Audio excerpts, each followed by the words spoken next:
Buenos días. ¿Considera el Gobierno adecuado para erradicar la pobreza infantil los 2,25 euros por niño pobre que dedican en Cataluña mediante el fondo correspondiente? Muchas gracias.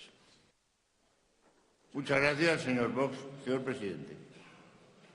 Muchas gracias. Si esa cifra, señor Vox, fuera cierta, pues me parecería absolutamente inadecuada. Por suerte es falsa. Y yo puedo decir que, a pesar de las dificultades que hemos vivido en Cataluña y en el conjunto de España a lo largo de estos tiempos, somos un país que hemos logrado que los españoles pudieran llevar una vida digna, en ocasiones difícil, pero siempre digna. Gracias.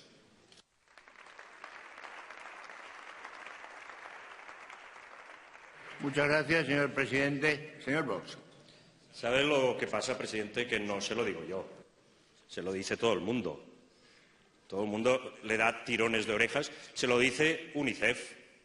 Dice que más de una cuarta parte de la población infantil está en situación de pobreza y que no se hace lo suficiente y que hay necesidad de un sistema de protección como tienen otros países que sí que han conseguido reducir la pobreza infantil. Se lo dice la Comisión Europea hace 5 días en su informe, en el cual dicen que los 17 millones de euros, la cifra que dan ellos, que destinaron a la pobreza infantil en el 2014, es claramente, netamente insuficiente. Y le dicen que son políticas regresivas, que penalizan o castigan a las familias con las rentas más bajas.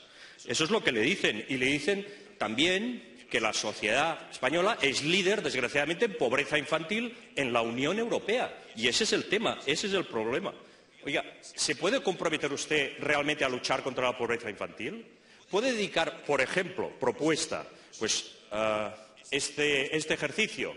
¿Puede dedicar el fondo de contingencias a la pobreza infantil en vez de dedicarlo, como hacen cada año, 1.700 millones de euros cada año, a comprar armas, a gasto militar? ¿Pueden dedicarlo a pobreza infantil? Eso es posible, se hace en otros lugares.